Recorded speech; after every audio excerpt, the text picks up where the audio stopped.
Welcome back, everybody, to Niners Now. I'm your host, Brady Grustas, at GrustasBrady on X. You can follow me there. And this Niners rookie class is really starting to emerge, along with some other key impact players. We're going to go over the 49ers Week 2 stock report today, who's playing well and who is getting left behind. And of course, stick around until later in the show because it is not just the 49ers who are struggling with injuries this year. Before we begin, go ahead and subscribe down below, leave a like, leave a comment, and let's get into it. So choosing only 3 players to highlight in this stock up section of the video was really hard this week. I thought there were a lot of 49ers who played great in week 2, and I couldn't include everybody. I thought nearly every single rookie who played in this game could have been included. I thought Trent Williams and Colton McKivitz were both quite good. D. Winters, Christian McCaffrey, Nick Bosa, Fred Warner, those guys continued to ball out. And Juwan Jennings had a really gritty performance, but again, I could only choose 3. And one guy that I absolutely had to include was Bryce Huff. Huff had the play of the game, a strip sack on Spencer Rattler on 4th and 2, which of course ended the game and sealed the win for the 49ers. And fun fact about this play, it was actually the fastest sack in the NFL so far this season. Huff knocked that ball out 2.44 seconds after the snap. That is ridiculous speed off the edge. And this play perfectly encapsulates why the Niners traded for Huff. Having a guy across from Bosa who can threaten tackles with some of the best speed in the entire league is scary. That's what happened on that strip sack. Huff got off the ball faster than anyone else on the field. He beat the right tackle immediately, and he got to Rattler in a hurry. And this wasn't just a one-play wonder from Huff, by the way. He had 5 pressures in this game, second on the team behind Bosa, who had 6. And by the way, Huff had those 5 pressures on only 20 pass rush snaps. That is ridiculously good efficiency.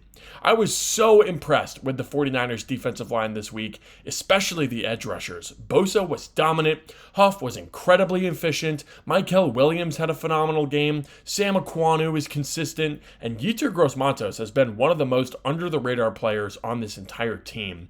I really considered putting YGM in this segment as well, but I had to give the spot to Huff. Now let's talk about another guy who saw his stock rise this week for the first time in a long time. Jair Brown's career has been on a downward spiral ever since he intercepted Patrick Mahomes in the Super Bowl back in 2023. Last year was a disaster for Brown, and he is now relegated to the bench, but in week 2, Robert Saleh used Brown in a very specific way. The Saints have some large receivers like Jawan Johnson and Devon Vele. They've also got a phenomenal receiving back in Alvin Kamara. So one little wrinkle that Saleh used was putting Jair Brown in at strong side linebacker in place of Luke Gifford and in place of using a nickel corner. This is often called like a big nickel formation, and the 49ers have not tended to use it very much. You see it more often with, the Seattle Seahawks were expected to use a lot of big nickel with Nick Emanwari and those talented safeties they have over there.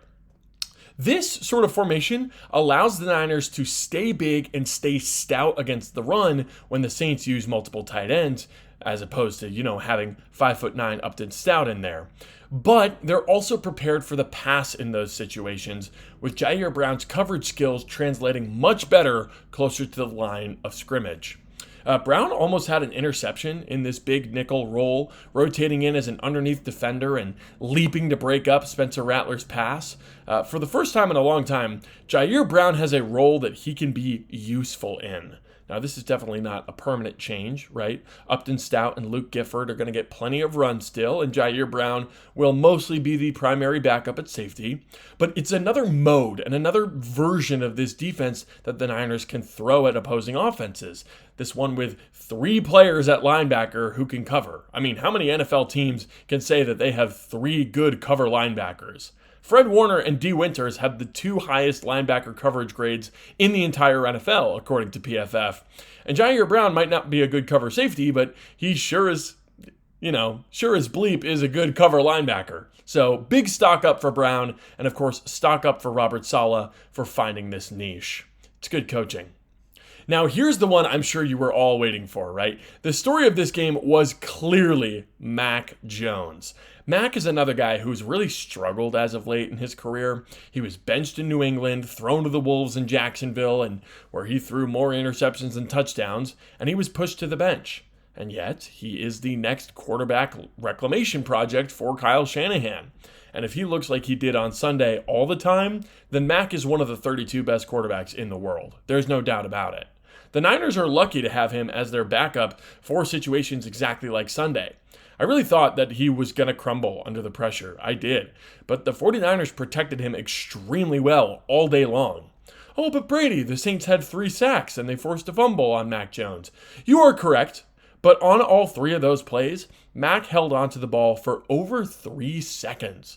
Usually as a quarterback, you want to get the ball out much quicker than that.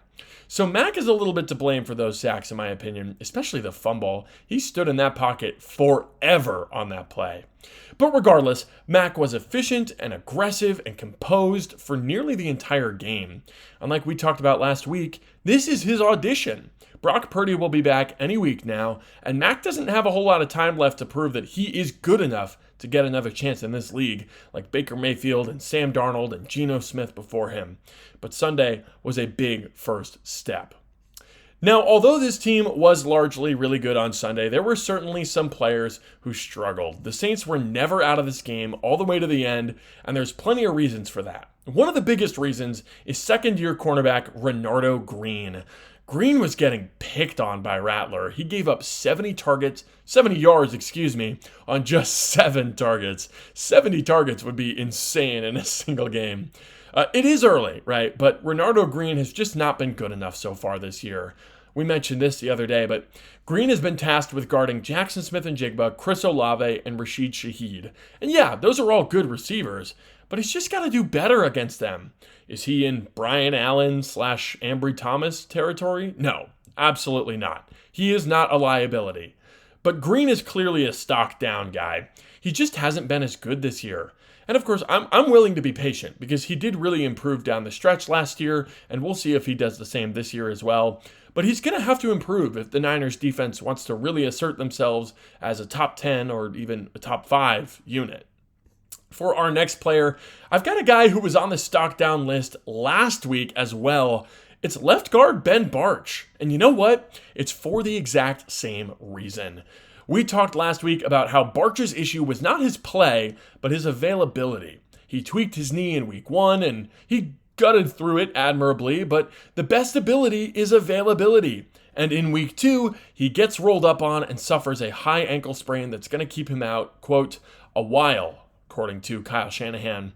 Bartch had every opportunity to snatch the left guard job this year and earn a multi-year deal from the Niners or some other organization where he could be a starter. But instead, he's just gotten hurt over and over again. This high ankle sprain could absolutely mean IR for Bartch. And with the way that Connor Colby was playing on Sunday, this sprain could cost Bartch his job. Now, Colby will have to continue playing really well in order to take that job officially, but this is exactly how Dominic Pooney got on the field last year. Injuries to the starter. And I feel bad for Bartch, right? You never want to see a guy lose opportunities just because he got hurt. But ultimately, it just makes too much sense to move over to Colby now at left guard. So, week 2, big stock down for Ben Bartch. And last, maybe least, I am going to go with Brian Robinson Jr. He talked a pretty big game when he got to San Francisco about being a plug-and-play option at running back, and his profile seemed to back that up, but he has not been very good at all in the 2 weeks that he's been in San Francisco. He's been fine in relief of McCaffrey. He hasn't fumbled, but he also hasn't shown the ability to break many tackles. And my biggest issue is that Robinson only gets what is blocked up for him. If there are blocks 3 yards downfield, then Robinson will get those 3 yards. And that's fine, and that's better on a 3rd and 1, right? But that's also true on a 3rd and 4. He's only going to get 3 yards either way. And I definitely want to see Robinson break more tackles, get more yards after contact, and show a little bit more explosion going forward. And to be fair, joining this notoriously complicated offense late in the offseason, it's not an easy thing to do. And when CMC is setting the bar ridiculously high, then obviously Robinson's not going to look as good as McCaffrey. So I will be managing my expectations for Robinson going forward. But right now, he just seems like kind of an okay running back who will come in and eat some snaps and carries so CMC doesn't get run into the ground yet again this year. If anything, this is really a stock down for Garendo, because what do you mean that you've got 4.3 speed and you can't play better than Brian Robinson is right now? Not looking good for Isaac Garendo. And I'm excited to potentially see Jordan James at some point this year. Obviously, he was a healthy scratch this week. Niners leaning on the veteran in Robinson, and Isaac Garendo's got special teams value, but I hope that we get to see Jordan James in this sort of Brian Robinson role at some point. Hopefully not because of an injury. Now, speaking of, I really quick want to go over some of the injuries, not only for the 49ers, but across the league. All things considered, the Niners were pretty lucky with injuries in week 2. On Monday, we heard from Kyle that Jawan Jennings is now not only dealing with the calf and shoulder injuries that had previously been bothering him, but he also tweaked his ankle, and he's day-to-day thanks to that injury. And that explains why he was looking so slow on his touchdown catch. I admire Jawan so much for playing beat up and really balling out in spite of these injuries, but once Brandon Ayuk and Demarcus Robinson are back, we may have to let Jawan rest for a little while. He might die out there on the field. Ben Barch has a high ankle sprain that will keep him out a while, like I mentioned earlier, and both Kyle Juszczyk and Saron Neal are in the concussion protocol. It seems to me like Juice is more in danger of missing time than Saron Neal is. And last but not least, Spencer Burford is dealing with a knee issue that he's currently listed as day-to-day with. Hopefully Burford can go on Sunday, because Austin Pleasance as the primary backup at both tackle spots is a pretty scary thought. Now, speaking of scary thoughts, Cincinnati's own Joe Burrow went down with turf toe in week 2. And although they got the win anyways, Burrow will undergo surgery and miss at least 3 months with this injury. 3 months. Cincinnati's 2-0, but their season already feels over. We as 49er fans are very, very lucky that Brock Purdy's injury does not seem to be this severe. Because, I mean, we've seen it all before, right? Big contract players out for the year right after getting their money. We saw it with Brandon Ayuk last year, and if that were to happen to Brock, it would be devastating. So you really got to feel for all the Bengals fans out there. And there's a lot of quarterback injuries right now with Purdy, Burrow, Jaden Daniels has some sort of knee sprain. Justin Fields was in concussion protocol. J.J. McCarthy won't play in week 3.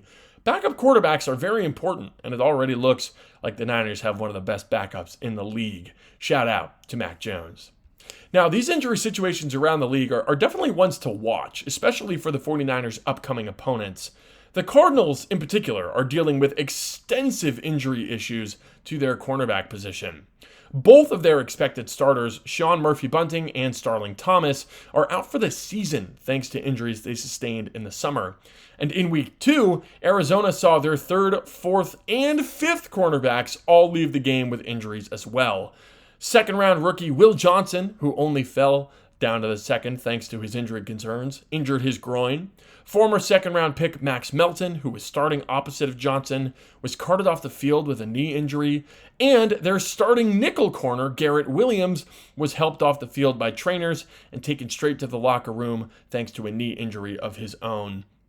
On Monday, Cardinals head coach Jonathan Gannon gave no updates on any of the cornerbacks, so this is going to be a story to watch heading into week 3, especially considering the Cardinals are already missing their first-round pick Walter Nolan, who was on short-term IR currently. If Mac Jones has to play in this game, I am sure that he's hoping these Cardinals cornerbacks are not feeling 100%, because I know I'm not hoping they're, back by then. So, what did you think of this episode? Tell me who stood out to you in the Week 2 game against the Saints, and do you think that the 49ers will win against the Cardinals next week? Let me know down below in the comments, and of course, let me know if you enjoyed. Leave a comment, leave a like, and let me know if there's any topics that you'd like to see me cover. Thank you all for watching, and subscribe for 49ers videos 5 days a week. I'm Brady Grustas, at Grustas Brady on X. This has been Niners Now, and I'll see you tomorrow.